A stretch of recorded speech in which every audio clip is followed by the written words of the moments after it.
এবার আপনাদের সামনে আলোচনা করবে জানাবো আমার বক্তব্যগুলো আছে।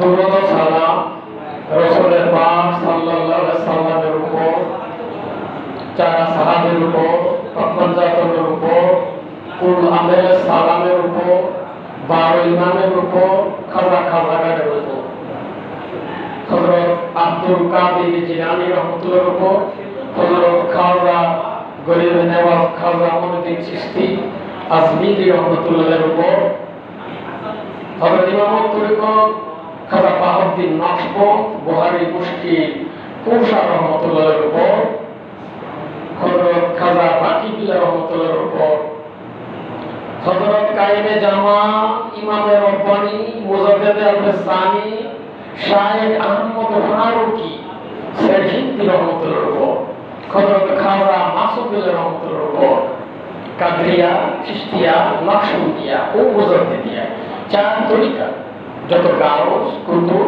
পীর ওলিয়া আল্লাহ বুজুর্গ গেছে সকলের উপর, হযরত মাওলানা হাজী রিয়াসাত আলী খান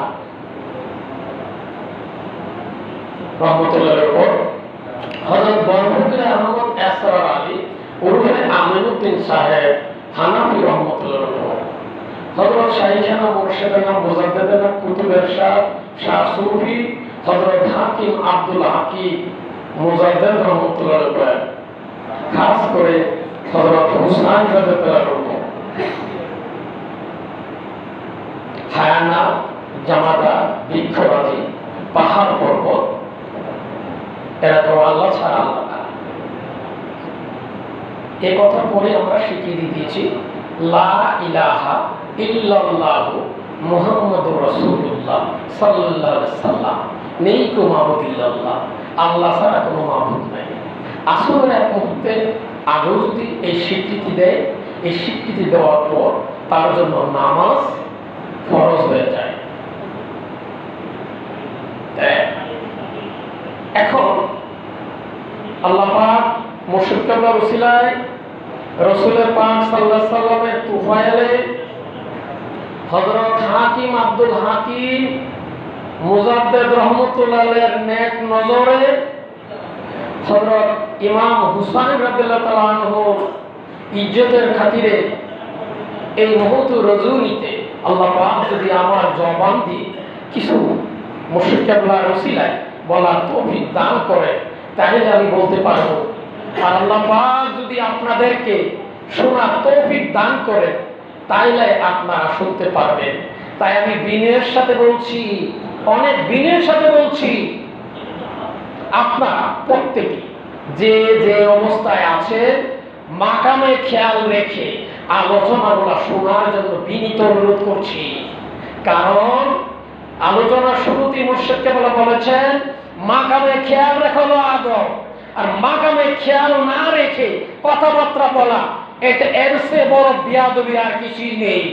এই জন্য আল্লাহ পাক বলছেন ইন্না হাদাইনাহুস সাবিলা ইম্মা শাকিরা ওয়া ইম্মা কাফুরা। এই আল্লাহ যারা জিকির করবে না, স্মরণ করবে না, মাকামে খেয়াল রাখবে না, তারা কুফরিতে ডুববে, অর্থাৎ তাদের ঈমান থাকে না। কত গুরুত্বপূর্ণ, অর্থাৎ সে হলো বিয়াদব। বিয়াদবের জায়গা কোথাও নেই, দুনিয়াতে নেই, আখিরাতে নেই, কোনো মজলিসে নেই, কোথাও নেই। পৃথিবীর যত রকমের অপছন্দনীয় কাজ আছে, এই অপছন্দনীয় কাজের নামটাই হলো বিয়াদবি। আর এর শীর্ষে যিনি আছেন তিনি আজাজি। এত ইবাদত করার পর কোনো কাজে আসে না বিয়াদবির কারণে। তাই সতর্কতার জন্য মুর্শিদ কেবলা প্রতিবারই বলে, তারপরও আল্লাহ যাদেরকে বুঝ দেন নাই কি আর করার আছে। এত বড় মহতি মজলিস, মহাপবিত্র 10ই মহরম, এই মহরমের গুরুত্ব যদি বুঝতে হয় মাকামে যদি খেয়াল রাখা না হয় কি গুরুত্ব বোঝা যাবে?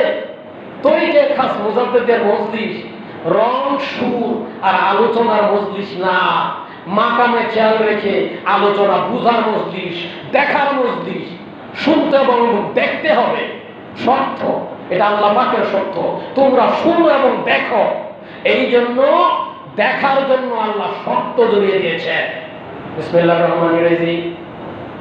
আল্লাহ বলেন যে তোমরা কি করো? ওয়াইযা কুরিয়াল কুরআনু ফাসতামিউ লাহু ওয়া আনসিতু লাআল্লাকুম তুরহামুন।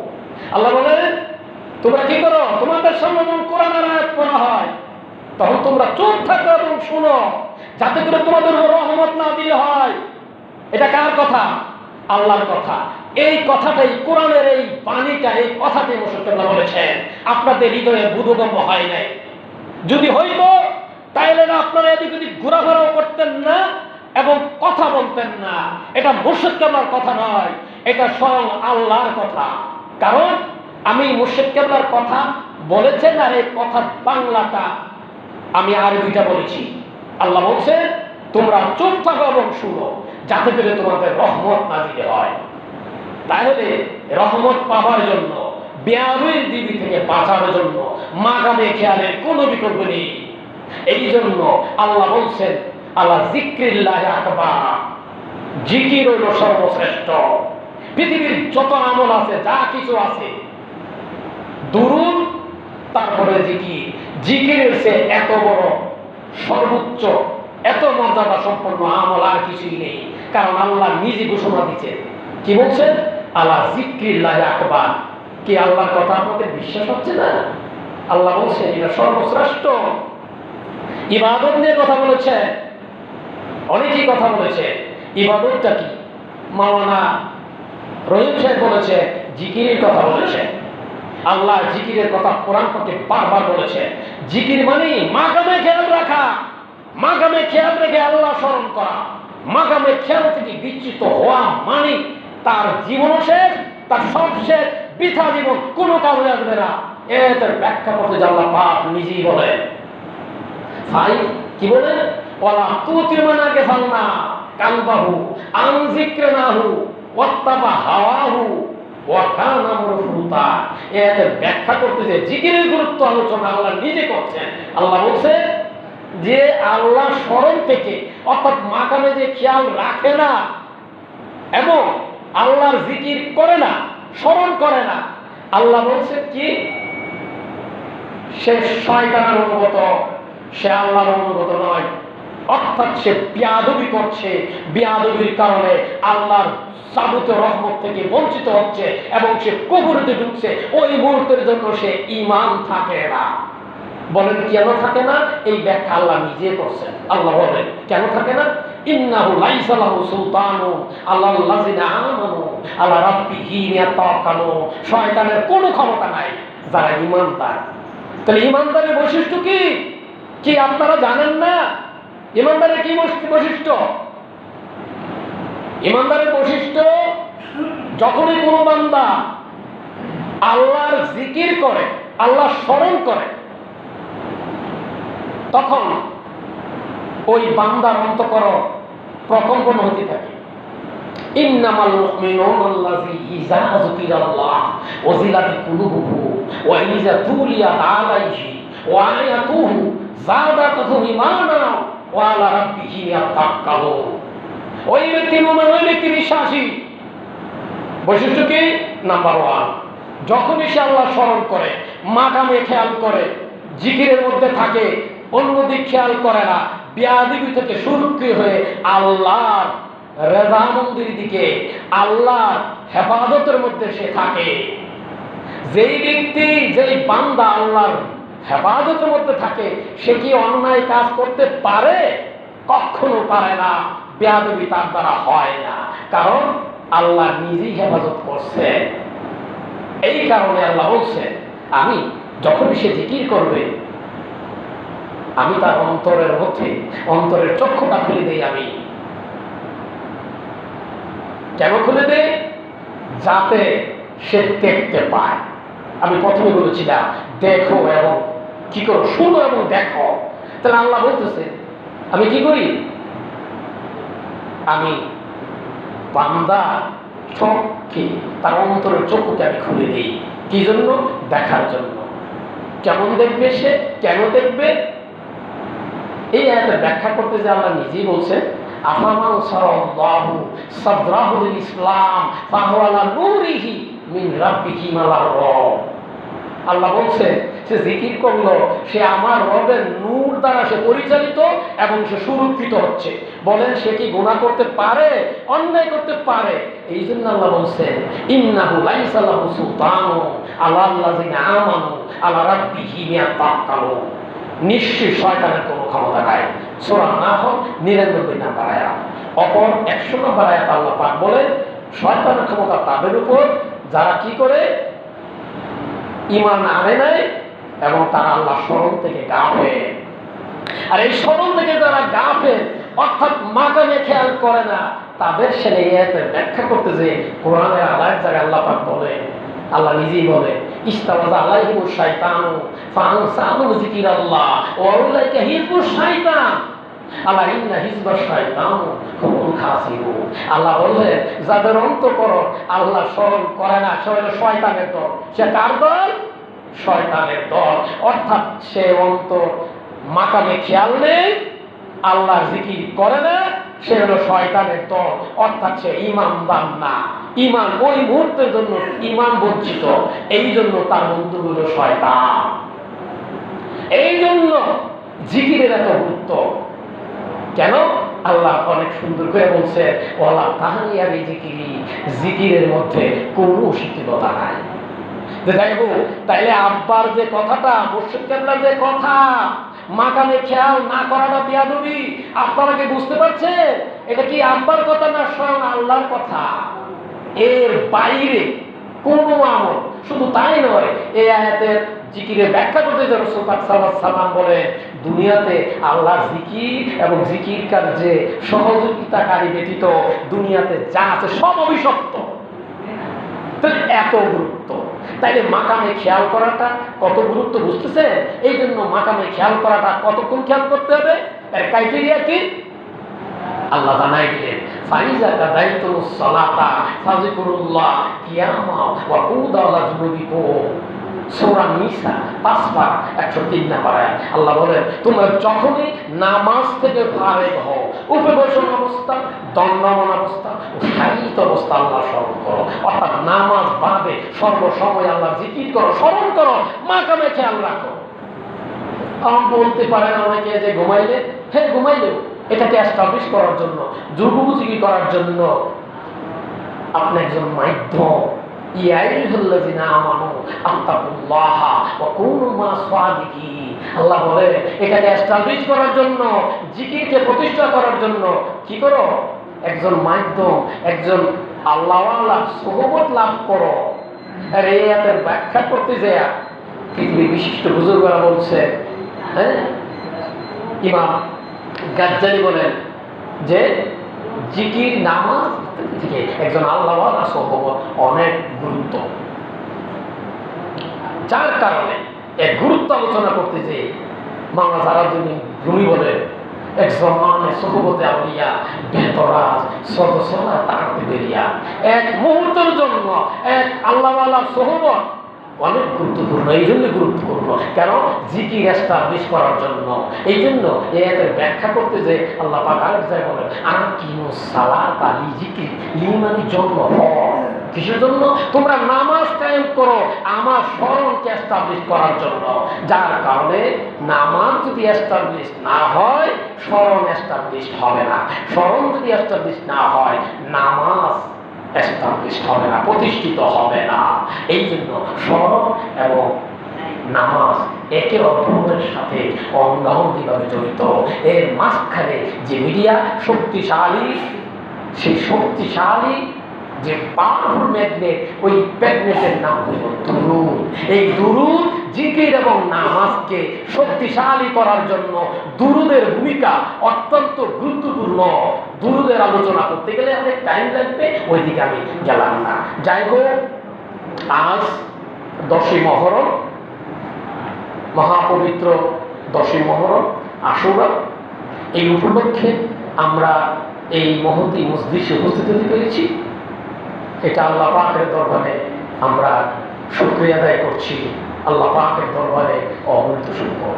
আমি আলোচনার যে হেডলাইন, এই আলোচনার হেডলাইনটা বলতে আল্লাহ আমার জবান দিয়ে যা বলাচ্ছেন সেটা হচ্ছে বাহ্যিক দর্শন ও আভ্যন্তরীণ দর্শন এবং করণীয় বাস্তব অভিজ্ঞতার আলোকে। এই যে বাহ্যিক দর্শন এবং আভ্যন্তরীণ দর্শন, এই যে একটা কথা, কেন এই কোরআন পাঠে যে আয়াতগুলো আছে, এর প্রত্যেকটা আয়াতের অর্থ আছে কয় রকমের আপনারা জানেন?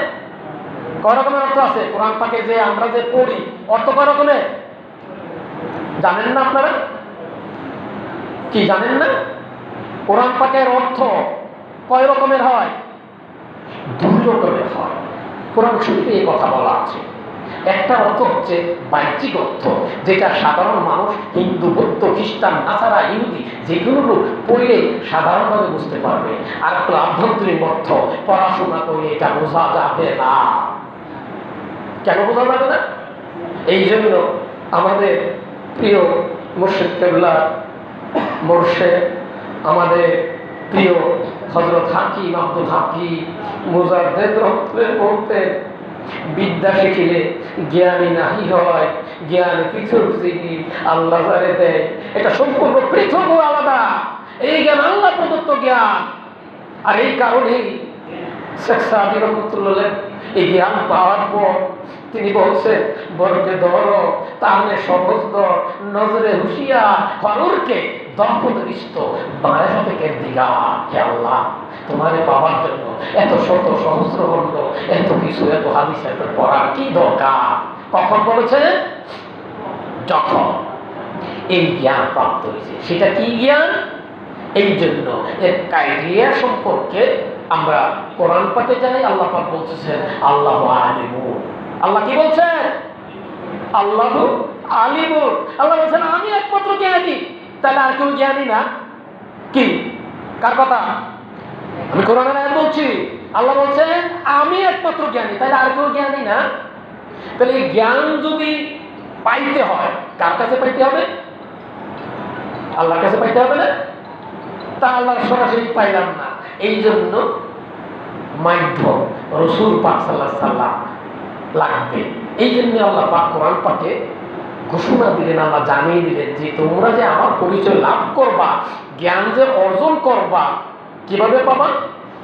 ইন্নাল্লাযীনা ইউবাইয়ুনাকা ইয়াদুল্লাহি ফাওকা আইদিহিম। এখানে বায়াত, এখানে বলা হয়েছে সাহাবা কেরামরা যারা রাসূল পাক সাল্লাল্লাহু আলাইহি সাল্লাম বায়াত, এই বায়াত শব্দ অর্থ হলো বিক্রি। আমরা যে আহলে বায়াত বলি, শব্দটা কিন্তু আহলে বায়াত হবে না। বায়াত মানে বিক্রি, আহল মানে পরিজন। আহল মানে কি? পরিজন। আর এটা হলো বায়াত নয়, বুয়ুত। বুয়ুত, বুয়ুত মানে ঘর, পরিজনের ঘর, অর্থাৎ পরিবার বর্গ, লোকজন, পরিবারের লোকজন। এটা আহলে বায়াত না, শব্দটা বায়াত হবে না। আল্লাহ পাক সেই বুঝ আমাকে দিছেন বিদায় আমি বলতে পারছি। আমি নিজেও আগে এভাবে বুঝতাম না, আহলে বায়াত মনে করতাম। বায়াত মানে বিক্রি। তো যাই হোক, এখানে আল্লাহ বলছেন কি, সাহাবা কেরাম যারা বায়াত গ্রহণ করলো, আত্মসমর্পণ করলো, বিক্রি হয়ে গেল, এরা যেন, এদের হাত যেন আমার হাতে পড়ল। তাহলে এই যে বায়াতে প্রক্রিয়া, এই ব্যাখ্যা করতে যাই পরবর্তীতে আল্লাহ নিজেই ব্যাখ্যা করছে সূরা মায়েদা 35 নম্বর আয়াতে। বিসমিল্লাহির রহমানির রহিম। ইয়া আইয়ুহাল্লাযিনা আমানু আত্তাকুল্লাহা ওয়াবতাগু ইলাইহি ওয়াসিলাতা ওয়া জাহিদু ফি সাবিলিল্লাহ লাআল্লাকুম তুফলিহুন। তোমরা যদি আমার নৈকট্য লাভ করতে চাও, তোমরা কি করো? ওসিলা অন্বেষণ করো, বায়াত গ্রহণ করো, বিক্রি হও। বিক্রি মানে আত্মসমর্পণ করো, কমপ্লিটলি সারেন্ডার। এই কমপ্লিটলি সারেন্ডারের নাম হলো লা ইলাহা ইল্লাল্লাহু মুহাম্মাদুর রাসূলুল্লাহ সাল্লাল্লাহু আলাইহি সাল্লাম, যেটি আমরা শুরু করেছিলাম, যেটাকে আমরা কলেমা বলি, যেটার মূল পয়েন্ট আমরা বোঝার চেষ্টা করি। আমি বললাম লা ইলাহা ইল্লাল্লাহু মুহাম্মাদুর রাসূলুল্লাহ। আমি কি দেখে পড়লাম না না দেখে পড়লাম? কোর্টে যদি কোনো সাক্ষী দেন আপনারা যে কোনো বিষয়ে, দেখে সাক্ষী দিতে হবে না না দেখে? না দেখে সাক্ষী দিলে কোর্ট কি এটা গ্রহণ করবে? কখনো গ্রহণ করবে না। দেখে সাক্ষী দিতে হবে। আপনি যে সাক্ষী দিলেন লা ইলাহা ইল্লাল্লাহু মুহাম্মাদুর রাসূলুল্লাহ সাল্লাল্লাহু আলাইহি সাল্লাম, দেখে সাক্ষী দিলেন না না দেখে দিলেন? কথা বলেন। না দেখে দিলেন, সাক্ষী কি হবে? হবে না। এই কারণে মাধ্যম লাগবে, বিনা মাধ্যমে। এই জন্য এই আয়াতের ব্যাখ্যা করতে যে আল্লাহ বলছেন ওমা ইউদলিল ফালান তাজাদা ওয়ালিয়া মুরশিদা। মুরশিদ মানে পথ প্রদর্শক, মুরশিদ মানে ওয়ারাসাতুল আম্বিয়া, মুরশিদ মানে নায়েবে নবী, মুরশিদ মানে অভিভাবক। এই অভিভাবকের মাধ্যমে সাক্ষী দিতে হবে।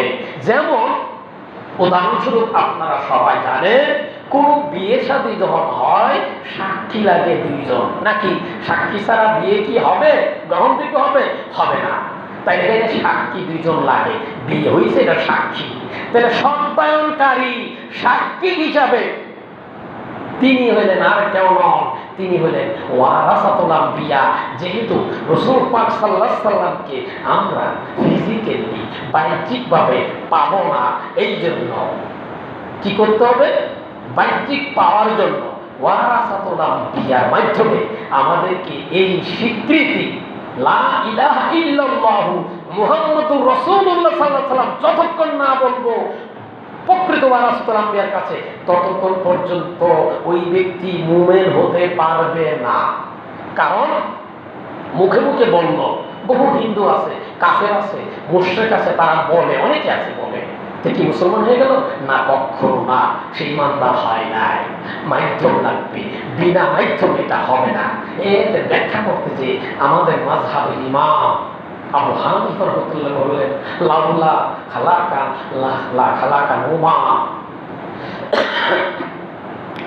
আমি নুমান, আবু হানিফা রাহমাতুল্লাহ তার নাম হলো নুমান ইবনে সাবেত। নুমান তিনি বলছেন আমি নুমান খারাপ হয়ে যাইতাম, বরবাদ হয়ে যাইতাম যদি আমি ইমাম জাফর সাদেক, সেজদা শরীফের 5ম পুরুষ ইমাম জাফর সাদেক রাহমাতুল্লাহ এবং ইমাম বাকর রাহমাতুল্লাহর কাছে 2 বছর যদি আমি সময় না দিতাম বায়াত গ্রহণ করার পরে। তাই এখানে লাগছে ইমাম আবু হানিফা রাহমাতুল্লাহ, যাকে ইমামে আযম বলা হয়। তো যাই হোক, তাই কি লাগছে? মাধ্যম লাগছে। তাই এই কমবুদিল্লাহ এই কথা স্বীকৃতি আমি নিজে নিজে না দেখে, আমি যেহেতু দেখছি না, যিনি দেখেছেন তিনি সাক্ষী দিবেন। আর এই জন্য মাধ্যম লাগবে, এই জন্য মাধ্যম খরচ করা হয়েছে। ওমা ইউদলিল ফালান তাজাদা ওয়ালিয়া মুরশিদা, যাদের পথ প্রদর্শন নাই। আর এর ব্যাখ্যা করতে যে বাইজিদ বুস্তামি বলেন যার মুর্শিদ নেই, যার মাধ্যম নেই, তার মুর্শিদ শয়তান। এই কারণে যুগ যুগ ধরে পৃথিবীতে যত রকমের বুজুর্গানি দিন আসছে, তারা মাধ্যমে আল্লাহর পরিচয় লাভ করছে। এর বিকল্প কোনো ব্যবস্থা নেই। এখন আপনারা অনেকেই প্রশ্ন করতে পারেন যে কেন আমি কোরআন পড়লাম আর হাদিস পড়লাম, হবে না? কখনো হবে না। প্রথম দেখেন, আচ্ছা যদি হইতো তাহলে আল্লাহ এত নবী রাসূল এতগুলো পাঠানোর কি দরকার ছিল? বলেন, কোন প্রয়োজন ছিল? এই কিতাব দিছে, নিজে নিজে পড়ে হয়ে যেত না। নবী রাসূলের মাধ্যম দিয়ে কিন্তু পরবর্তীতে রাসূল সাল্লাল্লাহু আলাইহি সাল্লামের পরে সাহাবা কেরাম, তাবিঈন, মুজতাহিদিন, এই যে সিস্টেম, এটাকে বলা হয় শেজরা শরী। আমাদের যে শেজরা, যে কোনো বিষয়ে ইসলামের আমি সঠিক আছি কি না, 73টা দলের ভিতরে 72টা দলের কোনো সিঁড়ি থাকবে না, মাঝখান থেকে ফুটে উঠবে নতুনত্ব, যেটার কোনো সিঁড়ি নাই, যেটা রাসূল পাক সাল্লাল্লাহু আলাইহি সাল্লামের সাথে সম্পর্কযুক্ত নয়, মাঝখান থেকে ফুটে উঠবে। আর প্রকৃত পথের সন্ধানে আল্লাহর পরিচয় লাভের জন্য, নৈকট লাভের জন্য যে পথটা হবে, এই পথটা শেজদা, এই পথটা সনদ সূত্রে সিরিয়ালগুলা সঠিক থাকবে, সনদ সূত্র হিসাবে এর ডকুমেন্ট সহ উল্লেখযোগ্য। আমরা শেজদা শরীফ থেকে আমাদের বলতে হয় প্রথমে আমাদের প্রিয় নবী হযরত মুহাম্মদ মুস্তাফা রাসূল কিরাম সাল্লাল্লাহু আলাইহি সাল্লাম। তারপর ইসলামের যে জ্ঞান ওয়ারাসাতুল, এই যে জ্ঞানের ধারাটা, তারপর হযরত সিদ্দিক আকবর রাদিয়াল্লাহু তাআলা আনহু, তারপর হযরত সালমান ফারসি রাদিয়াল্লাহু তাআলা আনহু, হযরত ইমাম কাসেম ইবনে মুহাম্মদ ইবনে আবু বকর সিদ্দিক রাহমাতুল্লাহ আলাইহি, পঞ্চম পুরুষ ইমাম আবু জাফর রাহমাতুল্লাহ আলাইহি, হযরত খাজা বাইজিদ বুস্তামি রাহমাতুল্লাহ আলাইহি, চতুর্থ পুরুষ খাজা বাবা সাম্মাসি রাহমাতুল্লাহ আলাইহি। এই খাজা বাবা সাম্মাসি রাহমাতুল্লাহ আলাইহি বংশসূত্র হযরত হাসান এবং হুসাইনের বংশের সাথে জড়িত। তিনি আর কেউ নন, 14তম পুরুষ খাজা বাবা সাম্মাসি রাহমাতুল্লাহ আলাইহি। এই খাজা বাবা সাম্মাসির পরে পরবর্তীতে 16তম পুরুষ হযরত ইমাম বাহাউদ্দিন নকশবন্দ বুখারী মুশকিল কুশা রাহমাতুল্লাহ। হযরত বাহাউদ্দিন নকশবন্দ রাহমাতুল্লাহ কুশার পরে 23তম পুরুষ হযরত বাকিবিল্লাহ রাহমাতুল্লাহ। 24তম পুরুষ তরিকায়ে মুজাদ্দিদিয়ার যিনি ইমামে রব্বানি মুজাদ্দিদে আছে সানি শায়েখ আহমদ ফারুকি সে হিন্দি রাহমাতুল্লাহ আলাইহি। 34তম পুরুষ বিশিষ্ট 500 বছরের মুজাদ্দিদ মারেগাতের সম্রাট হযরত হাকিম আব্দুল হাকিম মুজাদ্দিদ রাহমাতুল্লাহ আলাইহি। হযরত হাকিম আব্দুল হাকিম মুজাদ্দিদ রাহমাতুল্লাহ সম্পর্কে আমাদের ভাই মাস্টার খালেদ মাস্টার কিছু কথা বলেছিলেন। তিনি কত বড় মহান আল্লাহর বিশিষ্ট বন্ধু, যার মাধ্যমে বাংলাদেশ সহ পৃথিবীর বিভিন্ন দেশে Saudi Arab, Singapore, Malaysia, Dubai, Kuwait, America, Bharat সহ পৃথিবীর বিভিন্ন দেশে তরিকায়ে খাস মুজাদ্দিদিয়া প্রচার প্রসারের জন্য কাজ চলছে। তিনি আর কেউ নন, তিনি আমাদের প্রিয় দাদা হযরত হাকিম আব্দুল হাকিম মুজাদ্দিদ রাহমাতুল্লাহ আলাইহি। তিনি ছিলেন একজন বিশিষ্ট হাকিম। যেই রুগীরা যখন হযরত হাকিম আব্দুল হাকিম মুজাদ্দিদ রাহমাতুল্লাহ আসতেন, রুগীকে দেখি জিজ্ঞাসা না করে ওষুধ দিতেন। এটা ছিল তিব্বে নববীর আদলে, রাসূল সাল্লাল্লাহু আলাইহি সাল্লামের সেই আদলে চিকিৎসা ইলহামের মাধ্যমে সম্পাদিত হতো। আল্লাহ পাক ইলহামে জানিয়ে দিতেন কোন রোগের জন্য কি ওষুধ দিতে হবে। তিনি তাই জিজ্ঞাসাও করতেন না, রোগী দেখি রোগীকে ওষুধ দিতে শতভাগ রোগী আরম্ভ হতো। এটা হলো চিকিৎসার ধারা। আর এই বিজ্ঞানের যিনি প্রবর্তক সর্বশ্রেষ্ঠ তিনি হযরত মুহাম্মদ সাল্লাল্লাহু আলাইহি সাল্লাম। আর এই বিজ্ঞান যিনি দিলেন তিনি আমার মহান রব্বুল আলামিন। কোরআন পাকে এই বিজ্ঞান দান করেছেন, যেখানে সব কিছু ফয়সালা অস্ত্র থেকে শুরু করে কিয়ামত পর্যন্ত আপনি যে কোনো সমস্যার সমাধান, রোগ বলেন, সামাজিক বলেন, আর্থিক বলেন, এমনি যে কোনো সমস্যার কথা প্রশ্ন করে কোরআন আপনাকে উত্তর দেবে। উত্তর আছে, আপনি হয়তো খুঁজে পাচ্ছেন না। এই জন্য বিশেষজ্ঞদের কাছে কোরআনের জ্ঞান, কোরআনের চরিত্রে যারা চরিত্রবান তাদের মাধ্যমে তারা কারা? তারা হলো আল্লাহ ইন্না আউলিয়াল্লাহি লা খাউফুন আলাইহিম ওয়া লা হুম ইয়াহজানুন। তাদের কোনো ভয় নেই, কোনো ভীতি নেই, সংকোচ নেই, দুনিয়াতেও নেই, আখিরাতেও নেই। তারা কারা? তারা হলো সেই আল্লাহর নবী। তারা কারা? তারা ওয়ারাসাতুল আম্বিয়া। তারা কারা? আল্লাহর প্রিয় বন্ধু। তারা কারা? আল্লাহর বিশিষ্ট বান্দা। এই বান্দাদের মাধ্যমে আল্লাহ পাক কি করে? জ্ঞান দানের কাজ, বিতরণের কাজ করা। কে করা? আল্লাহ।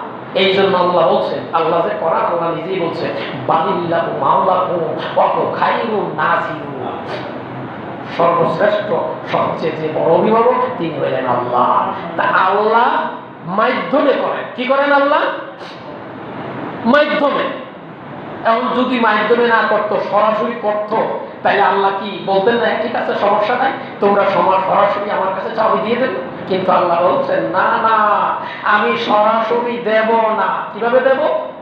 বিসমিল্লাহির রহমানির রহিম। কুল ইন কুনতুম তুহিব্বুনাল্লাহ ফাত্তাবিউনি ইউহিব্বুকুমুল্লাহ ইয়াগফির লাকুম যুনুবাকুম ওয়াল্লাহু গাফুরুর রহিম। আমি কিভাবে দেব? আবার যদি পাইতে চাও আমার হাবিবুল্লাহকে, আমার হাবিবকে তোমরা ভালোবাসো, তাইলে আমি কি করব? আমি তোমাদেরকে ভালোবাসবো, আমি তোমাদের গুনাহ মাফ করে দেব, তোমাদের ইজ্জত আমি বাড়িয়ে দেব, এর কোনো বিকল্প নেই। আর এই আয়াতের ব্যাখ্যা করতে যে আল্লাহ রাসূল বলেন, কি বলেন? আল উলামা ওয়ারাসাতুল আম্বিয়া ফাইনাল উলামা লা ইয়ারিসু দিনার ওয়ালা দিরহামান ওয়ালাকিন ইয়ারিসু বিলাল। আল্লাহ রাসূল বলেন আলেমগণ হলেন ওয়ারিস। কিসের ওয়ারিস? দিনার এবং দিরহামের ওয়ারিস না। আমি যেই জ্ঞান আল্লাহর পক্ষ থেকে অর্জন করেছি, এই জ্ঞানের ওয়ারিস। মাধ্যম রাসূলের পাক সাল্লাল্লাহু আলাইহি ওয়াসাল্লাম। রাসূল ছাড়া জ্ঞান পাওয়া আল্লাহর পক্ষ থেকে কোনো লাইন আছে? নাই। রাসূল সাল্লাল্লাহু আলাইহি ওয়াসাল্লামের মাধ্যমে। তাহলে রাসূল বলছেন কি, আমরা কোন রাসূলকে বাহ্যিকভাবে পাবো না, এই জন্য ওয়ারাসাতুল আম্বিয়া, নায়েবে নবী, এই নায়েবে নবীদের মাধ্যমে এই জ্ঞান আমাদেরকে অর্জন করতে হবে। এতে ব্যাখ্যা করতে যে ইমাম গাজ্জালী রাহমাতুল্লাহ একটা হাদিসে জিকির করেন, নাজরাতুল ইলাল আলিমা আহাব্বু ইলাইয়া বিল ইবাদাতি সানাতিন ওয়া সিয়াম ওয়া কিয়ামুহা। ইমাম গাজ্জালী রাহমাতুল্লাহ হাদিসটা ইন্ডিকেট করেন। তিনি বলেন আমার কাছে, কে বলেন? আল্লাহ রাসূল বলতেছেন আমার কাছে নামাজ, কিয়াম ইত্যাদি থেকে এক মুহূর্তের জন্য ওয়ারাসাতুল আম্বিয়া, আল্লাহ ওয়ালাদের সুহবত গুরুত্বপূর্ণ। আর যার কারণে ইমাম গাজ্জালী বলতে বাধ্য হয়েছেন, এক পর্যায়ে বলেছে, কখন বলেছে, আমি যদি জানতাম জিকিরের এত মর্তবা, তাইলে বই লিখে আজে বসি ইগলের মধ্যে, যেটাকে বাংলা সৌভাগ্যের পরশমণি বলা হয়, 4টা পাঠ আছে, যেটা বাংলাদেশ ইসলামী ফাউন্ডেশনে আছে, সৌভাগ্যের পরশমণি।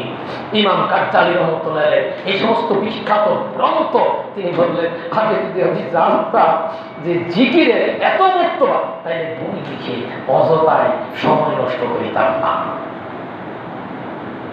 তো সেই ইমাম গাজ্জালী, যাকে হুজ্জাতুল ইসলাম বলা হয়, তিনি এই হাদিসটা ইন্ডিকেট করছে যে একজন আলেম ওয়ারাসাতুল আম্বিয়া, এক মুহূর্তের জন্য খেয়াল করে নামাজকে ইত্যাদি।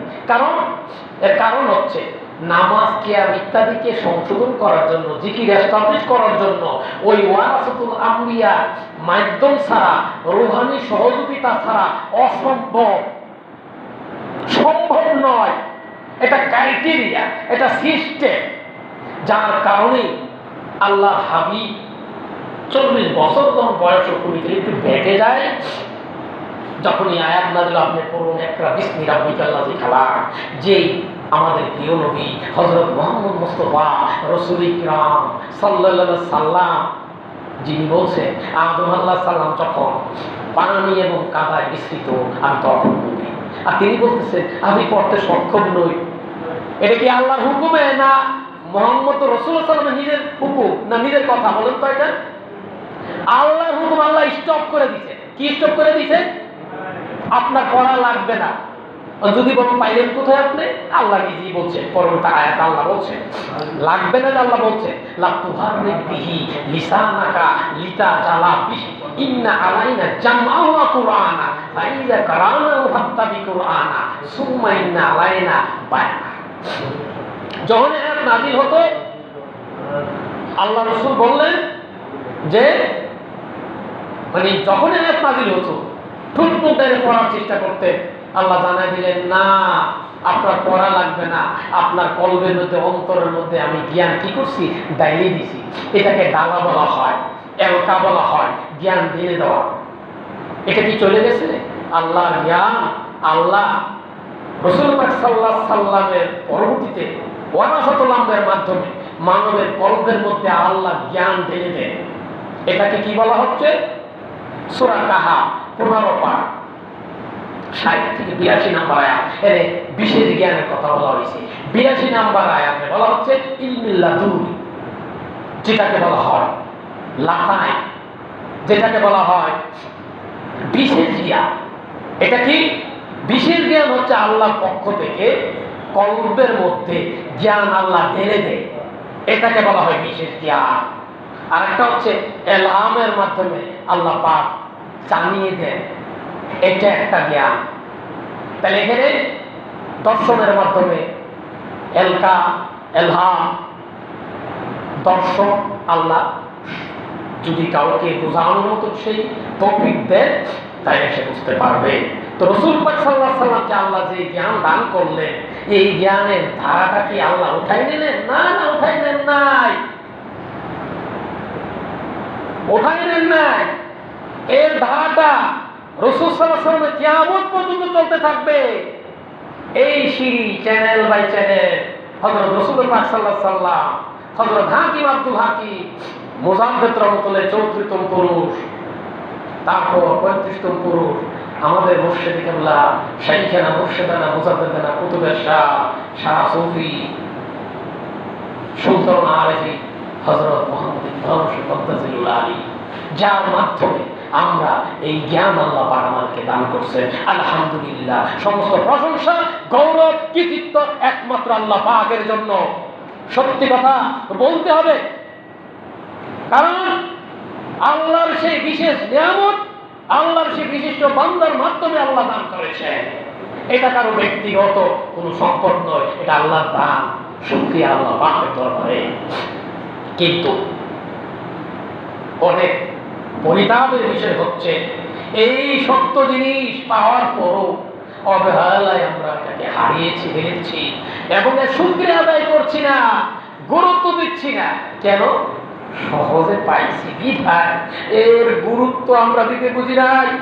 40 বছর 60 বছর চিল্লা কাশি রোজা রাখা, নফসের সাধনা করে, কঠোর সাধনা করে কলবের স্থিতি লাভ করা হতো তরিকায় খাস বোঝাতে দেবে কাদরিয়া চিশতিয়া যেখানে শেষ, নকশবন্দিয়া বোঝাতে সেখান থেকে শুরু। নকশবন্দিয়া বোঝাতে দিয়া ভ্রমণ দিয়ে শুরু হয়, কল থেকে শুরু হয়। কল রূপ শের কবি আকপা, এটা হইলো এই জগতের বস্তু নয়, এগুলা চৈতন্য জগতের বস্তু, এইগুলা অনেক শক্তিশালী আল্লাহ বিশেষ নিয়ামত। এটা মানব বান্দার সাথে বিশেষ প্রতিচ্ছবি, বিশেষ সংযোগ। আর আমাদের দেহের সাথে যেই সংযোগ আছে বাহ্যিক, এর নাম হইল নফস, আর এর উপাদান হইল আগুন, পানি, মাটি, বাতাস। এর যে ক্ষমতা, তাই বাহ্যিক দর্শন যে আলোচনার হেডলাইন ছিল বাহ্যিক দর্শন। বাহ্যিকভাবে একটা মানুষকে দেখা যায়, যেমন বিভিন্ন বিধর্মী এবং অনেকে বলছে কেমন রাসূল বাজার ঘাট করে খায়, কেমন? এই বাহ্যিক দর্শন বহু মানুষকে রাসূল সাল্লাল্লাহু থেকে শুরু করে তাদেরকে অকল গহব করে ঈমান থেকে বিনিষ্ট করেছে এই বাহ্যিক দর্শন। এই জন্য মুজাদ্দিদ আবু সামি রহমাতুল্লাহ আলাইহি ব্যাখ্যা করতে যে শেজরা শরীফে দেখবেন এখানে 18টা বক্তব্যের কথা লেখা আছে, 292 বক্তব্যে। এখানে বলা হয়েছে মুর্শিদের স্পর্শ মনুতুল্য জানিবে, নাকি আর বাইরে জানার কোনো অবকাশ আছে? মুজাদ্দিদ আবু সামি কি বুঝে লেখছে না না বুঝে লেখছে? মনুতুল্য জানিবে, তারপরে কিন্তু লেখছে পূর্ণ আত্মসমর্পণ ছাড়া কোনো লাভ নাই। পূর্ণ আত্মসমর্পণ, এখানে বায়াত মানে বিক্রি, পূর্ণ আত্মসমর্পণ, কমপ্লিটলি সারেন্ডার। তাহলে এখানে বাহ্যিক দর্শন, আমরা বাহ্যিক দর্শন করে কিন্তু ক্ষতিগ্রস্ত হই। কারণ আমরা বাহ্যিক দেখি এক রকমের, কিন্তু ঘটনা বিষয়টা অন্য রকমের। উদাহরণস্বরূপ, যে যাকে আল্লাহ যে রকমের জ্ঞান দিছে, কোরআনের আয়াতের অর্থ, হাদিসের অর্থ এক একজন এক এক রকমের বুঝবে। কেন বুঝবে? দেখেন, আপনাদের সবাই জানা, আপনারা অনেকেই জানেন যে হাদিস শরীফে আসছে তোমরা যখন নামাজ পড়বা দেখে নামাজ পড়বা, আছে কিনা? কথা বলেন আপনারা। নামাজে অনেকে চক্ষু বন্ধ করে পড়লো, অনেকে নিষেধ করে, অনেক মসজিদে এই চক্ষু বন্ধ করে কিনা কিসের নামাজ, দেখে নামাজ পড়ো, আছে না কথাটা? কি আপনারা জানেন না? কি শোনেন নাই? দেখে নামাজ পড়ো। তা দেখবেন কি? দেখবেন কথা বুঝার চেষ্টা, কি দেখবেন?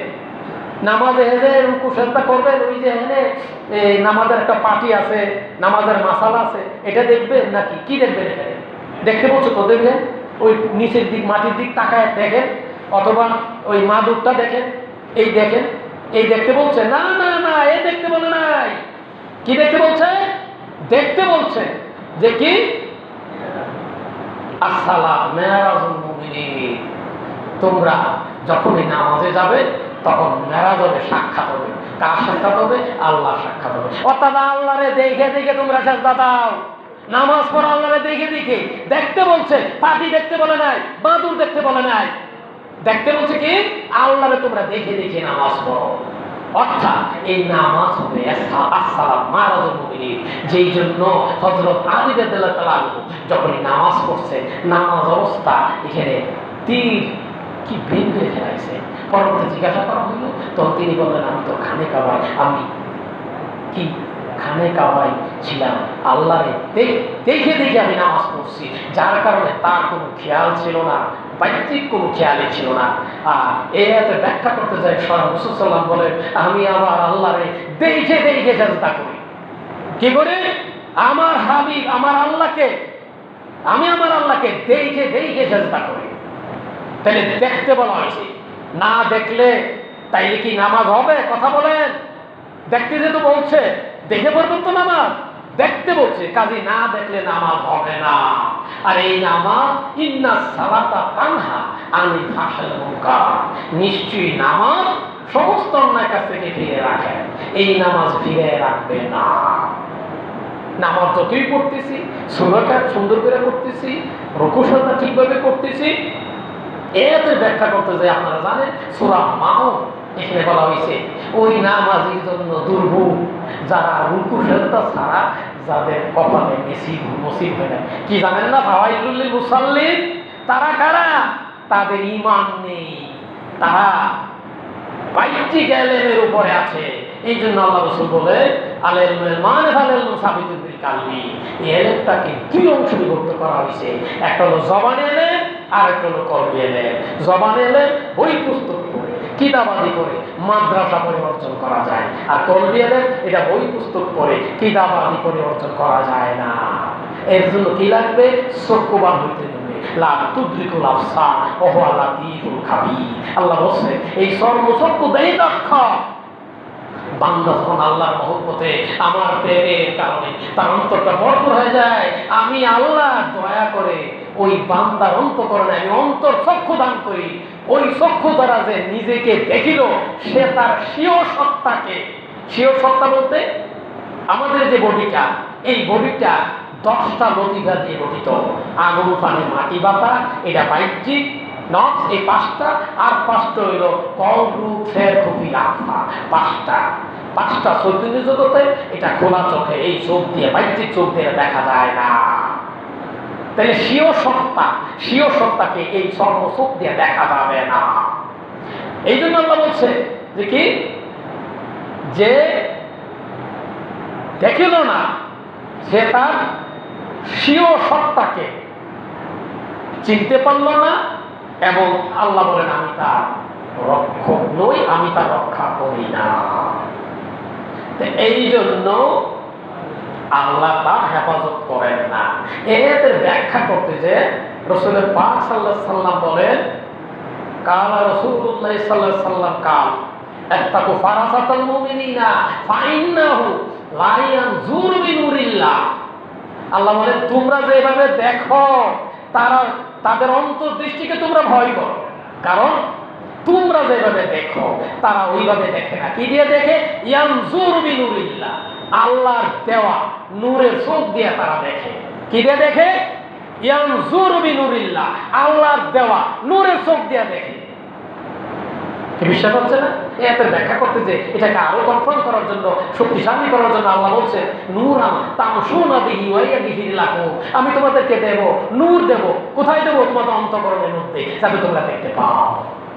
এতে ব্যাখ্যা করি আল্লাহই বলছে যারা দেখিল না, সূরা বনী ইসরাঈল 15 নম্বর আয়াত, ওমান কানা ফি হাযিহি আমা সাকুম ফিল আখিরাতি আমা ওয়াদাল্লু সাবিলা। আল্লাহ বলছে দুনিয়াতে যে অন্ধ, আখিরাতে অন্ধ, এবং সে চরম পথভ্রষ্ট। কোন অন্ধ? এর ব্যাখ্যা আল্লাহ পাক সূরা হজের 66 নম্বর আয়াতে এর ব্যাখ্যা আল্লাহ নিজে করছে। আপনাদের এই কোন অন্ধ? ওই যে চোখ নাই, চোখে দেখে না, এই লোক কোরআন হাদিস পড়ছে না, এই লোক অন্ধ, ভালো কাজ করছে অন্ধ, যে যেমন মনে চায় ব্যাখ্যা দিবে। এই জন্য আল্লাহ জানাই দিবে। কি বললেন? যে সূরা হজ 66 আফালা ইয়াসিরু ফিল আরদি, আল্লাহ বলেন তোমরা কি জমিনে ভ্রমণ করো না? যদি তোমাদের কলব থাকিত, কলব অন্তঃকরণ, ওই দিয়ে তোমরা জ্ঞান অর্জন করিতে। তাহলে কি দিয়ে জ্ঞান অর্জন করতে হবে? কথা বলেন, কি দিয়ে? কলব দিয়ে। কলব দিয়ে জ্ঞান অর্জন কি দিয়ে করতে হবে?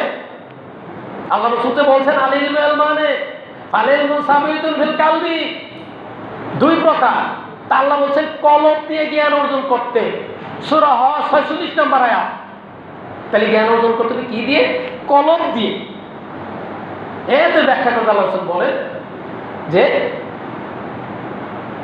জ্ঞান দুই প্রকার, একটা জবানে, একটা কলবি। কলবি এলে নেই উপকারী এলে, আর জবানে এলে এটা বান্দার জন্য দলিল স্বরূপ, প্রমাণ স্বরূপ। এই যে আমি দলিল বলতেছি, শুনতে পাচ্ছেন, করোনা গায়ে খুলে দেখবেন যে আছে অতটুকু উপকার।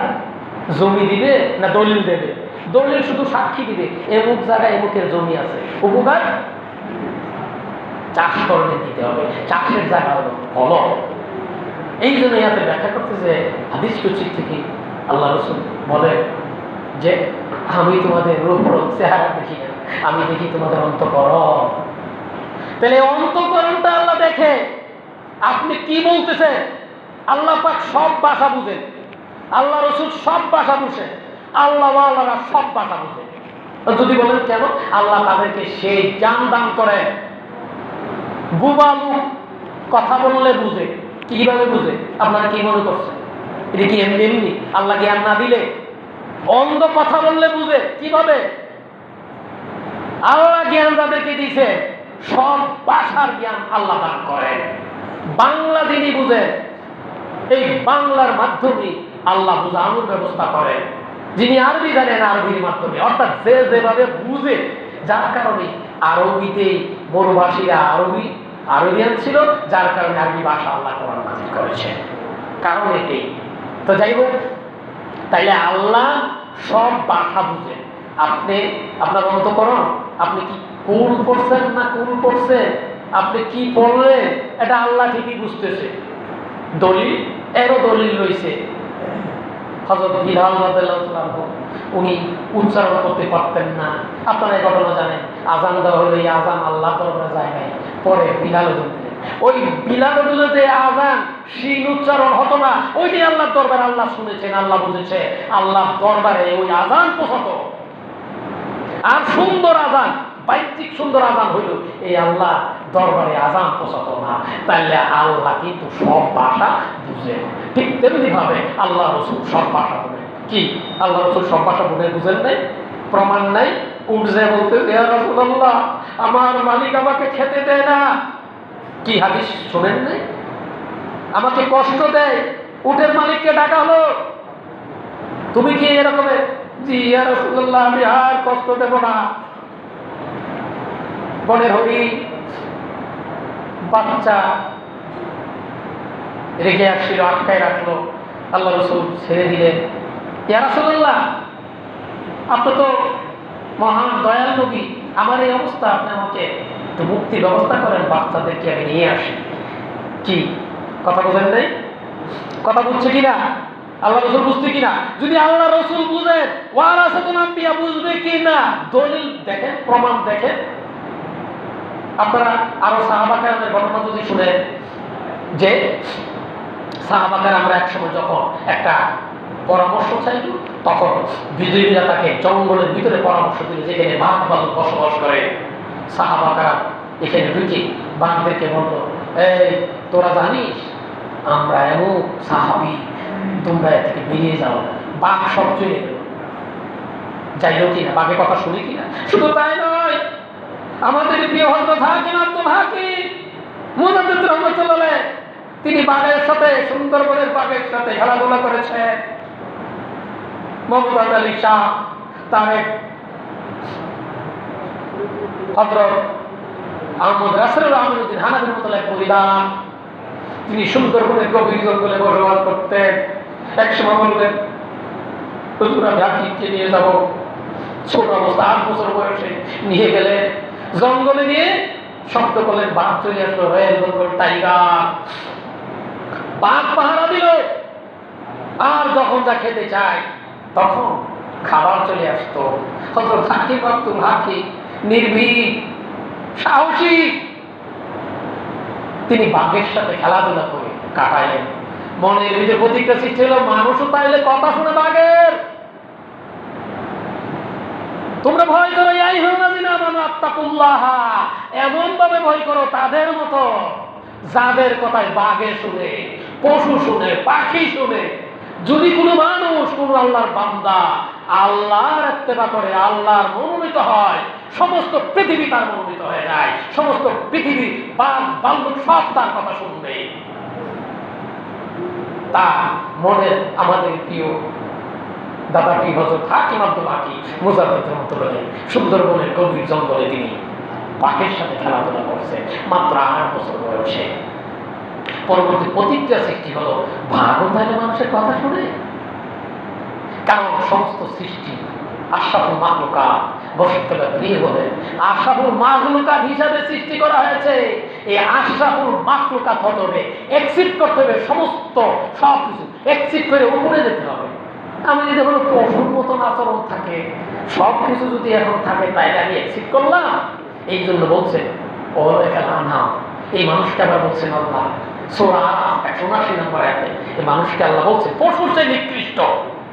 এই পশুত্ব বলতে এই পশু সুলভ আচরণ, এই সব কিছু দয়া, মায়া, হিংসা, বিদ্বেষ, যত রকমের এই ধরনের খারাপ যে গুণ আছে, সমস্ত গুণ থেকে মুক্ত হয়ে আল্লাহর চরিত্রে চরিত্রবান হওয়ার জন্য কি করা লাগবে?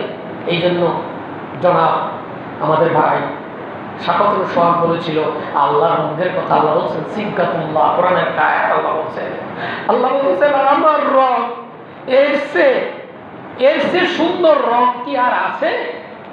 আর এই রঙে রঞ্জিত হওয়ার কথা বলছে। আর এর নাম্বার, এই মাকাম হলো আকরামের মাকাম, 10 নম্বর মাকাম।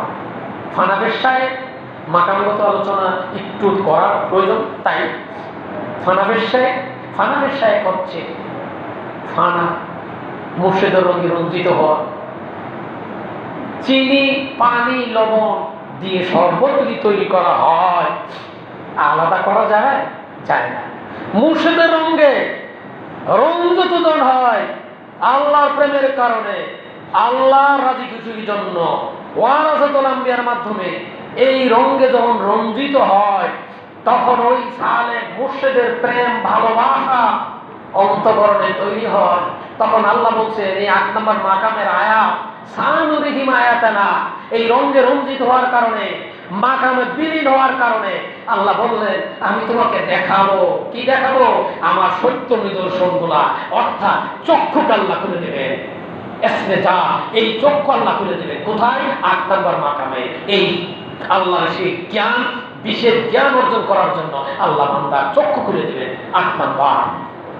এই চক্ষু খুলে দেবেন, ফানাফের সাহেবজন হয়ে যাবে। তখন মুর্শিদের আল্লাহ যে জ্ঞান দান করেছেন রুহানি ক্ষমতার দ্বারা, তিনি রাসূলের পাক সাল্লাল্লাহু আলাইহি সাল্লাম মাইয়াতের মাকামে, ফানাফের রাসূলের মাকামে উত্তীর্ণ করাবেন, পরিচিত করাবেন, কথাবার্তা বলার ব্যবস্থা করাবেন। এটাকে বলা হয় ফানাফের রাসূল 9 নম্বর মাকাম। এই রাসূলের রঙ্গজন রঞ্জিত হবে, রাসূলের সাথে প্রেম, ভালোবাসা। কি দেখে না দেখে? প্রথমে কিন্তু বলেছিলাম লা ইলাহা ইল্লাল্লাহু মুহাম্মাদুর রাসূলুল্লাহ সাল্লাল্লাহু আলাইহি ওয়াসাল্লাম। আর এটা দেখার মাকামই হচ্ছে ফানাফের রাসূল। ফানাফের রাসূলের মাকামে ওইটা বিলীন হবে, রাসূলের রঙে যখন রঞ্জিত হবে, তখন আল্লাহর পক্ষ থেকে ওই বিশেষ জ্ঞান যখন আসবে, তখন রাসূলের সাথে পরিচয়, প্রেম, ভালোবাসা তৈরি হবে। আর রাসূলের সাথে যখন ভালোবাসা তৈরি হবে, তারপর রাসূল সাল্লাল্লাহু আলাইহি সাল্লামের মাধ্যমে আল্লাহর সাথে পরিচয়, ভালোবাসা তৈরি হবে। এর নাম হলো আকরাবিয়ার জগৎ। এই আকরাবিয়াতের জগৎ হচ্ছে এমন এক জগৎ, যেই জগতে নূরের সাগরের মধ্যে সালেক আবুডুবু খাইতে থাকে। আর ওই সাগরের মধ্যে যখন ডুব দেয়, সেই নূরের সাগরে অস্তিত্ব যেন আল্লাহর রঙে রঞ্জিত হয়ে যায়। তখন সে আর সাধারণ থাকে না, অসাধারণ হয়ে যায়। তখন ঈমানের জন্ম হয়। আপনারা অনেকে মনে করছেন যে প্রথম ইমানের জন্ম হয় এটাকে এস্টাবলিশ করার জন্য, ইমানকে এস্টাবলিশ করার জন্য সাধনা করতে হয়। এই ফানাজুল রসুল আকরামিয়া, আকরামিয়াতের পরে 14 নম্বর মাকাম হচ্ছে বেলায়েত উলিয়া। বেলায়েত উলিয়া এই পর্যন্ত কাদরিয়া চিশতিয়া মাকাম, অর্থাৎ ফেরেশতাদের বেলায়েত, ফেরেশতা পর্যন্ত, ফেরেশতার চরিত্রে চরিত্রবান সালেক ফেরেশতার মতো অনুভব একটা অবস্থা তৈরি হবে। কম হোক বেশি হোক, কেউ 33 পায় পাশ করে, কেউ 99 পায়, নাকি কেউ 80 পায়। পাই তো 33 না পেলে তো আর পাশ হয় না। তো যাই হোক, তখন ওই বেলায়েত উলিয়া, এই বেলায়েত উলিয়া যখন চরিত্র যখন পরিবর্তনের অবস্থা তৈরি হয়, ফেরেশতার সঙ্গে মনোভাব তৈরি হয়, এরকমের পরিস্থিতি হওয়ার পরে তখন তার যে জ্ঞান আল্লাহ বিশেষ জ্ঞান দান করে, ওই জ্ঞানের নাম হলো কামালতে নবুয়ত। 15 নম্বর মাকাম। এই কামালতে নবুয়তের মাকাম মুজাদ্দাদ হুসাইনি রাহমাতুল্লাহ বলে, সমুদ্রের মধ্যে হাত ভিজানোর পরে পানি উঠে না 1 ফোঁটা। কামালতে নবুয়তের তুলনায় সেই 7 সাগর সমুদ্রের তুলনায় ওই বেলায়েত হচ্ছে ওই 1 বিন্দু পানি নাই। এই কারণেই কাদরিয়া চিশতিয়া এই ধরনের বিশেষ জ্ঞান হুট করে কলবে স্থিতি লাভ হয় না। আর রাসূল পাক সাল্লাল্লাহু আলাইহি সাল্লামের জামানায়, হযরত রাসূল পাক সাল্লাল্লাহু আলাইহি সাল্লামের জামানায় বায়াত গ্রহণ করার সাথে সাথে কামালতে নবুয়ত পর্যন্ত 15 নম্বর মাকাম পর্যন্ত উত্তীর্ণ হয়ে যাবেন সাহাবা কেরামরা। তাদের দর্শন চোখ আল্লাহ খুলে দিবেন। ইসাববিহুল্লাহু মা ফিস সামাওয়াতি ওয়াল আরদ, তারা সব কিছু দেখতে পারতেন, শুনতে পারতেন। এই জন্য খানজামা রাদিয়াল্লাহু তাআলা রাসূল পাক সাল্লাল্লাহু আলাইহি সাল্লামের কাছ থেকে সোহবতের গুরুত্ব দূরে যে দোয়াইতে বললেন, ইয়া রাসূলুল্লাহ, খানজালা বেঈমান হয়ে গেছে। কি হয়েছে খানজালা? ইয়া রাসূলুল্লাহ, যখনই আপনার সামনে থাকি, আপনি যখন আলোচনা করে স্বচক্ষে মানে অন্তর্দৃষ্টি দিয়ে দেখতে পাই, বেহেশ দুদক সব দেখতে পাই। আর আপনার কাছে যখন দূরে যায় তখন দুনিয়া গ্রাস করে। খানজালা, তোমরা যদি সব সময় আমার কাছে থাকতে, ফেরেশতারা তোমাদের হাতে চুম্বন করত।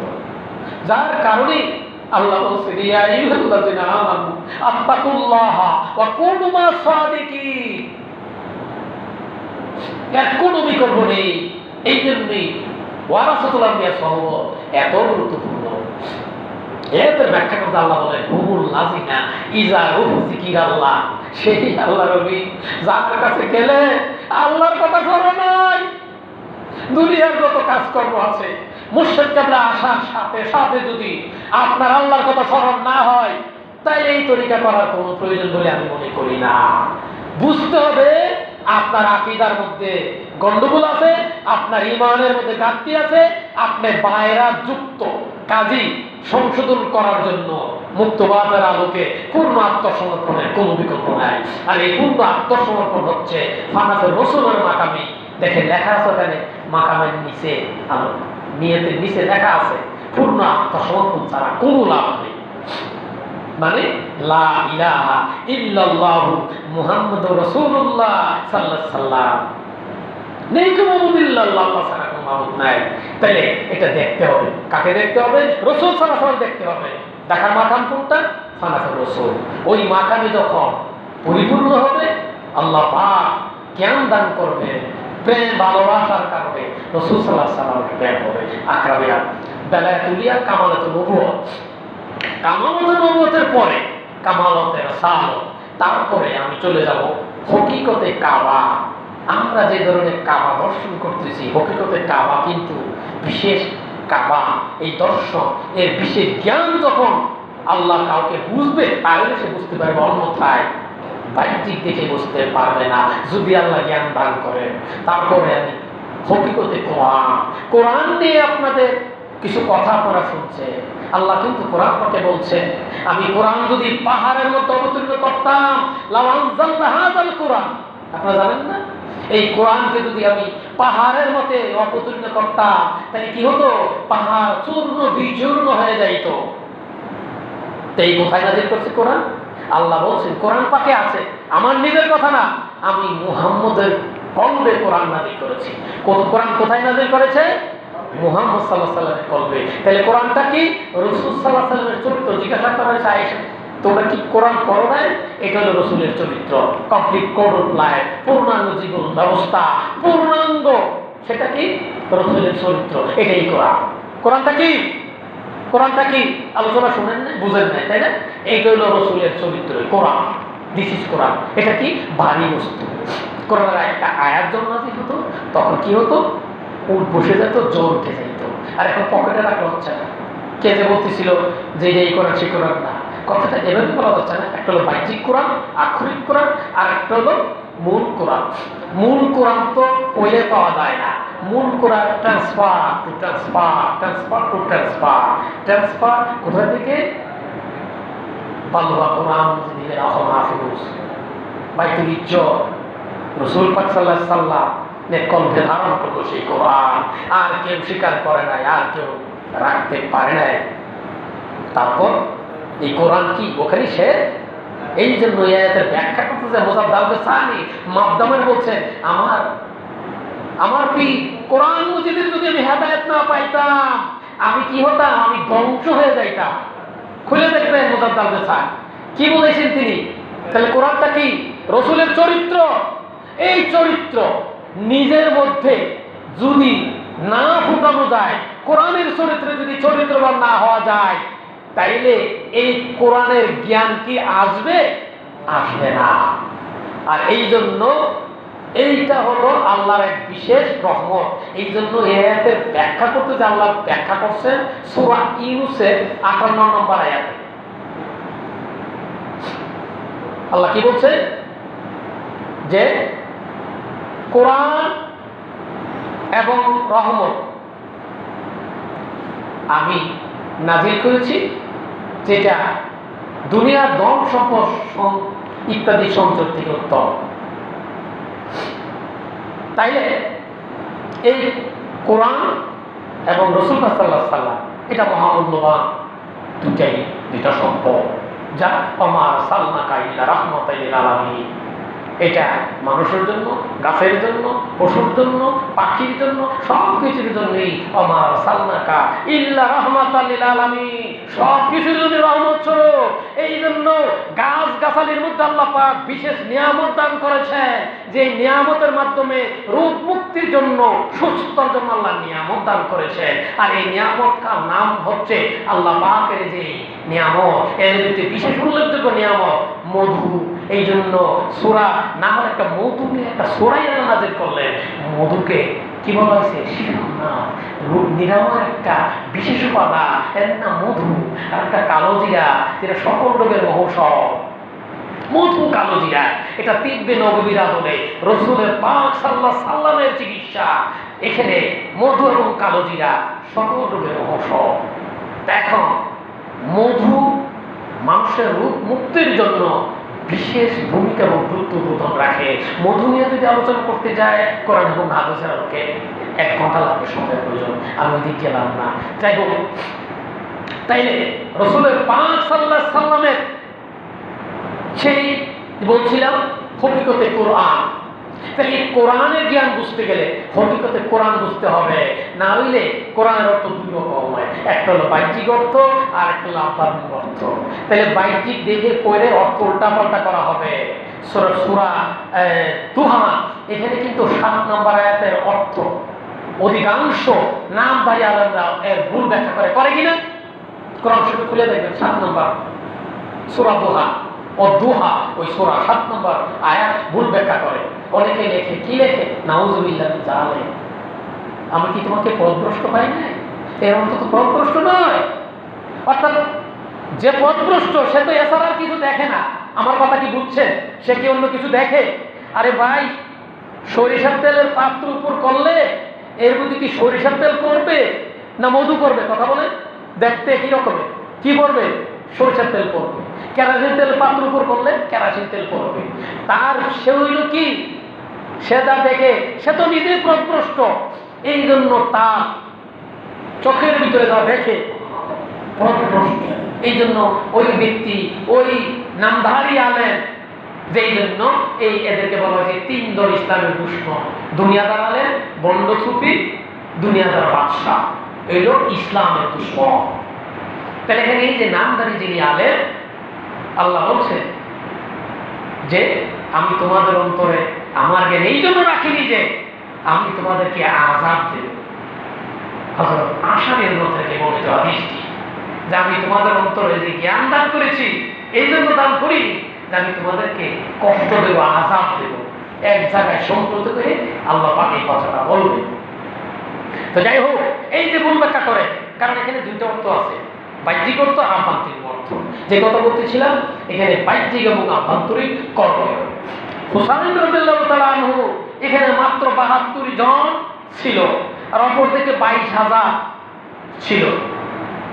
সবাই নামাজ পড়ে নাই, একই দিনে ফজরের সময় নামাজ পড়ছে, অনেক জামাতে আছে একই জামাতে ইমাম হোসেনের নামাজ পড়ছে, আবার আলাদা পড়ছে। যাই হোক, নামাজ পড়ছে কিনা না, তারা বেনামাজি ছিল, জানেন কিনা আপনারা? নামাজি ছিল। আচ্ছা, যদি তারা নামাজি পড়ে, নামাজ পড়েছে তারা, হুসাইন রাদিয়াল্লাহু তাআলার তাবুতে নামাজ পড়েছে, তারাও পড়েছে, তাহলে বাহ্যিকভাবে দুইজন নামাজ পড়লো। আভ্যন্তরীণ হলো কি? আভ্যন্তরীণ হচ্ছে তারা নামাজ পড়ছে, একদল হুসাইন রাদিয়াল্লাহু দলের মধ্যে ঈমান আছে, আর অপর পক্ষে এজিদ বাহিনীর দলের ভিতরে কলবের মধ্যে ঈমান নাই। কি বিশ্বাস হচ্ছে না? আল্লাহ জানাই দিলেন, কালাতির আরাবু আমান্না কুল্লাম তুমিনু ওয়ালাকিন কুলু আসলামনা ওয়ালাম্মা ইয়াদিকুল ঈমানু ফি কুলুবিকুম। মরবাসীরা যারা বলতেছে ঈমান আনছি, আল্লাহ বলেন না না, তারা বাহ্যিকভাবে ঈমান আনিয়াছে, তাদের অন্তরের ভিতরে, কলবের ভিতরে ঈমান এখনো প্রবেশ করে নাই। কি আছে না? কালাতিল আরাবু আমান্না কুল্লাম তুমিনু ওয়ালাকিন কুলু আসলামনা ওয়ালাম্মা ইয়াদখুল ঈমানু ফি কুলুবিকুম। এই জন্য আল্লাহ বলছে অবিনান নাসি মান ইয়াকুলু আমান্না বিল্লাহি ওয়া বিল ইয়াউমিল আখিরি ওয়া মা হুম বিমুমিনিন। মানবের মধ্যে কত লোক আছে যারা বলে যে ঈমান আনছি, বিশ্বাস করছি, আল্লাহ বলেন না, তারা ঈমান আনে নাই। এই জন্য এই ধরনের পর্নেওয়ালা, জানওয়ালাদেরকে আল্লাহ বলছেন মূর্খ। পাইলেন কোথায়? সূরা বাকারা সম্ভবত ৭৮ নম্বর আয়াত। আল্লাহ পাক বলে ওয়ামিনুনা লা ইয়ালামুনাল কিতাবা, তারা কিতাব পড়ে অথচ কিতাব তারা বুঝে না, মিথ্যাচারী মগ্ন তারা, তারা মূর্খ। আমি বলছি না, আল্লাহ বলছে। বলেন তো কে বলছে? আল্লাহ কি বলছে? তাদেরকে মূর্খ বলছে। অর্থাৎ তারা বাহ্যিক পড়াশোনা করেছে, অন্তরে তাদের সেই জ্ঞান নাই, না থাকার কারণে আল্লাহ তাদেরকে মূর্খ বলছে। তারা কারা? এই আয়াতের ব্যাখ্যা করতে যে আল্লাহ স্পষ্টভাবে সুন্দর করে আবার বোঝাই দিয়েছে, খাতামাল্লাহু আলা কুলুবিহি ওয়া আলা সামিহি ওয়া আলা গিশাওয়াতিন আযাবুন। তারা অন্ত বধির, তারা চোখে দেখে না, কানে শুনে না। তারা কি চোখে দেখে না, কানে শুনে না? আফালামা তাদাব্বারুল কুরআনা আলা কুলুবিহি। আল্লাহ বলে তারা কোরআন পড়ে অথচ তারা কোরআন বুঝে না। কেন বুঝে না? তাদের অন্তরের মধ্যে শয়তান হাঁটু গেড়ে বসে আছে। নাসিকার সঙ্গে বসে চন্দ্রের হাদিস আল্লাহ বলেন প্রত্যেকটা মানুষের শরীরের ভিতরে একটা প্রত্যেক টুকরা আছে, ওই টুকরাটা যদি অপবিত্র হয়ে যায়, আল্লাহ বলেন তার যাবতীয় শরীর অপবিত্র। আর ওই কারণে শয়তান তার অন্তঃকরণে হাঁটু গেড়ে বসে থাকে। তাহলে এই অন্তঃকরণে যদি হাঁটু গেড়ে বসে থাকে, সে কি ভালো কাজ করতে পারবে? নিয়ত সহি হবে? ইসলামের মূল যে সত্য তা কি? এলেম, আমল, ইখলাস। জ্ঞান, আমল, বিশুদ্ধ নিয়ত। বিশুদ্ধ নিয়ত নাই, এলেম আছে, আমল আছে, হবে? হবে না।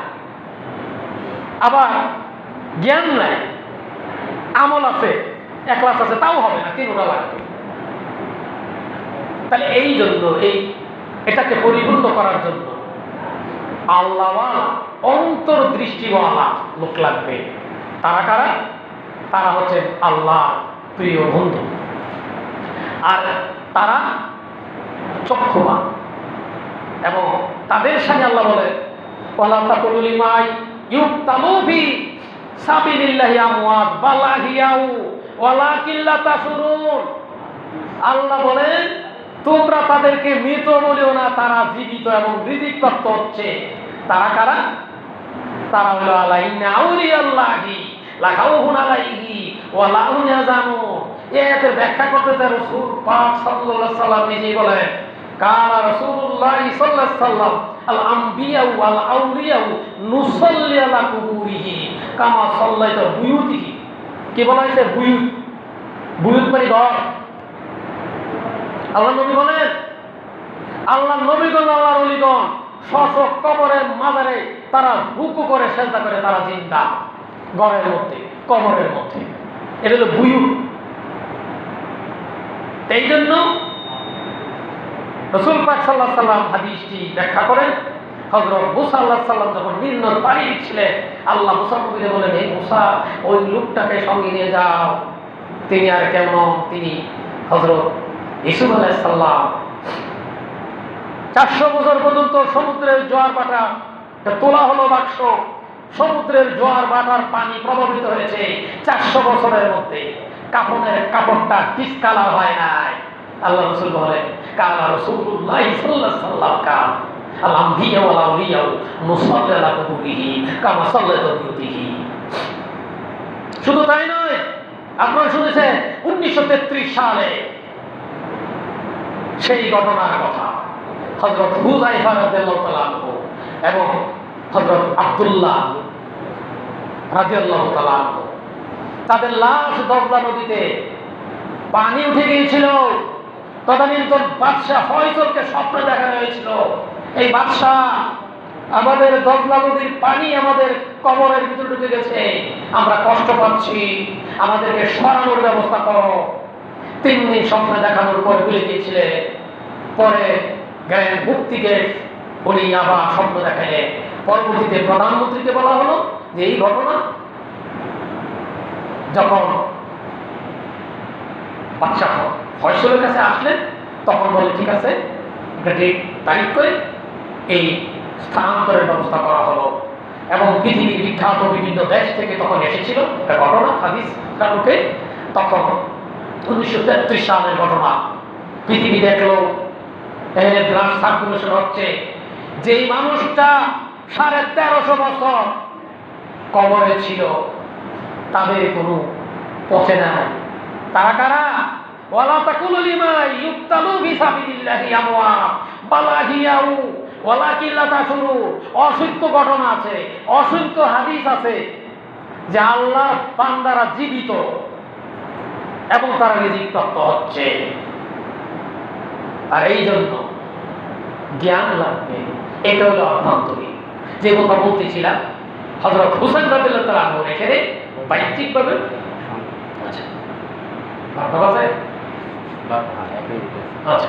বাহ্যিকভাবে এখানে দুইজনই নামাজ পড়তেছে কার্যকলাপ, কিন্তু আভ্যন্তরিক হচ্ছে এক দলের ইমান আছে আর এক দলের ইমান নাই। আর আরেকটা বিষয় যে কথাটা বলা হয় না এখানে পায়া মানে আসলে বুয়ুত, বুয়ুত মানে ঘর, আহর মানে পরিজন, পরিজন রাসূল নবীর পরিবার বলা হয়েছে। এই রবিবার কারা? সাহাবা কারা, ওনার স্ত্রীগণ এবং ওয়ারাসাতুল আম্বিয়া, তারাও নবীর পরিবার। কিভাবে? আল্লাহ রাসূল বলেছেন ওয়ারাসাতুল আম্বিয়া, তারা আমার ওয়ারিস। তাহলে কি তারা নবীর পরিবার হবে না? আর নবী পরিবার না হইলে এই আসলে যারা বুয়ুত এদেরকে যারা সম্মান না করবে তারা কিন্তু আল্লাহর নৈকট্য লাভ, ঈমান তাদের থাকবে না। কারণ এখানে এইটাই হলো আদব এবং এটাই হলো মূল বিষয় যে আল্লাহ ওয়ালা। এই জন্য আল্লাহ বিশিষ্ট বান্দারা বলেন আজকে মাহবুবে খুদা জাস্তিল হাসিল নিহে লাখো মুমিন হুমাগার ঈমান মে কামিল নিহে।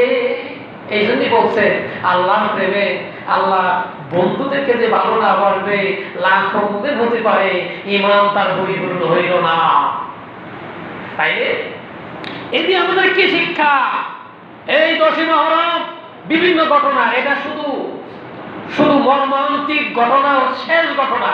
কিন্তু এই 10ই মহরম বলতে এই যে 10 তারিখ বিভিন্ন কিছু ঘটনা ঘটেছে, তা আল্লাহ মাস সৃষ্টি করছেন কিন্তু তার আগেই, এই ঘটার আগেই মাস সৃষ্টি করছেন, 12 মাস সৃষ্টি করছেন, মর্যাদা দিয়েছেন 4 মাসের বেশি, রমজান মাসের মর্যাদা বেশি, এগুলো অনেক আগেই তৈরি হয়েছে, আল্লাহ এগুলো সৃষ্টি করেছেন। তো এখানে মহরম আসলে বিভিন্ন ঘটনা ঘটছে, এখানে শুধুমাত্র কারবালের যে ঘটনা, এই ঘটনার মাধ্যমে আল্লাহ পাক উম্মতে মুহাম্মদ সাল্লাল্লাহু আলাইহি সাল্লামের উম্মতে মুহাম্মদ সাল্লাল্লাহু আলাইহি সাল্লামের কি নাজাত এবং তাদেরকে আল্লাহ বিশেষ মর্যাদা দান করার জন্য এই বিশেষ এবং কিয়ামত পর্যন্ত মুনাফিক এবং আল্লাহর যে বন্ধু নবী পরিবারের সাথে বিশ্বাসঘাতকতার কারণে কি হয় এই ঘটনার মাধ্যমে যাতে শিখতে পারে, এর থেকে যাতে মানুষ শিক্ষা নেয়, যেমন ফেরাউন দিয়ে শিক্ষা নিচ্ছে, এটাও শিক্ষার জন্যই আল্লাহ পাকের পক্ষ থেকে এটা আমাদের জন্য অনুপ্রেরণা, আমাদের ত্যাগ এবং আমাদের আহলে বুয়ুত নবী পরিবার, ওয়ারাসাতুল পরিবার, এদেরকে সম্মানের মাধ্যমে আমাদের জীবনযাত্রা পরিচালিত করতে হবে। এই জন্য মুর্শিদের সাহচর্য, মুর্শিদের রেজামন্দির মধ্যে আল্লাহর রেজামন্দি নিহিত, এর বিকল্প কোনো ব্যবস্থা নেই। অর্থাৎ আল্লাহ রাজি খুশির জন্য মুর্শিদের রাজি খুশি গুরুত্বপূর্ণ। কারণ মুর্শিদ বলতে আমরা মনে করি তা না, মুর্শিদ মানে অভিভাবক, মুর্শিদ মানে ওয়ারাসাতুল আম্বিয়া, মুর্শিদ মানে পথপ্রদর্শক, যার মাধ্যমে আল্লাহ পাক আমাদেরকে জ্ঞান দান করেন। আমি সবার পক্ষ থেকে মুর্শিদ কাবার কাছে ক্ষমা চাচ্ছি। আমরা বলি নাদান, আমরা বলি শুকরিয়া আদায় করছি না। মহান নিয়ামত প্রাপ্তির পরও হযরত হাকিম আব্দুল হাকিম মুজাদ্দিদ রহমাতুল্লাহর মাধ্যমে আমার মুর্শিদ কেবল আমাদেরকে যে নিয়ামত দান করেছেন, আল্লাহ পাকের দরবারে শুকরিত, আমরা আদব রক্ষা করতে পারছি না।